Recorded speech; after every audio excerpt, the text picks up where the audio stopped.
Paralympic தொடரில் இந்தியாவுக்கு வெண்கலப் பதக்கம் உறுதியாகி இருக்கிறது. கூடுதல் விவரங்களோடு செய்தியாளர் முத்து இணைகிறார். முத்து, விவரங்களை வழங்கலாம். வணக்கம். பாரிஸ் பாரா ஒலிம்பிக் போட்டி கடந்த 28ஆம் தேதி துவங்கி நடைபெற்று வந்த நிலையில இன்று போட்டிக்கான அந்த 3வது நாள் ஆட்டங்கள் என்பது நடைபெற்று வருகிறது. இந்த சூழ்நிலையில 10 மீட்டர் பெண்களுக்கான இந்த துப்பாக்கி சுடுதல் போட்டியில இந்தியாவின் அதாவது பிரான்சிஸ் தற்பொழுது வெண்கலப் பதக்கம் என்பது வென்றிருக்கிறார். ரூபினா பிரான்சிஸ் தற்பொழுது வெண்கலப் பதக்கம் வென்றிருந்திருக்கிறார்.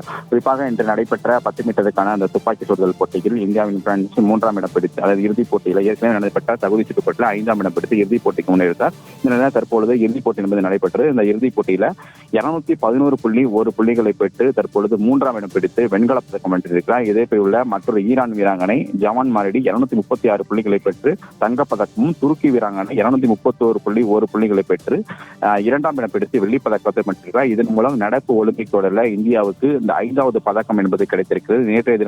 நேற்றைய தினத்தை பொறுத்த வரைக்குமே ஒரே நாளில ஒரு தங்கம், ஒரு வெள்ளி, 2 வெண்கலப் பதக்கம் என்பது கிடைத்திருந்தது. இந்த நிலையில் தற்பொழுது இந்தியாவுக்கு மேலும் ஒரு வெண்கலப் பதக்கம் என்பது கிடைத்திருக்கிறது. இதோடு மொத்தமாக 5 பதக்கங்கள் என்பது கிடைக்கப்பட்டிருக்கிறது.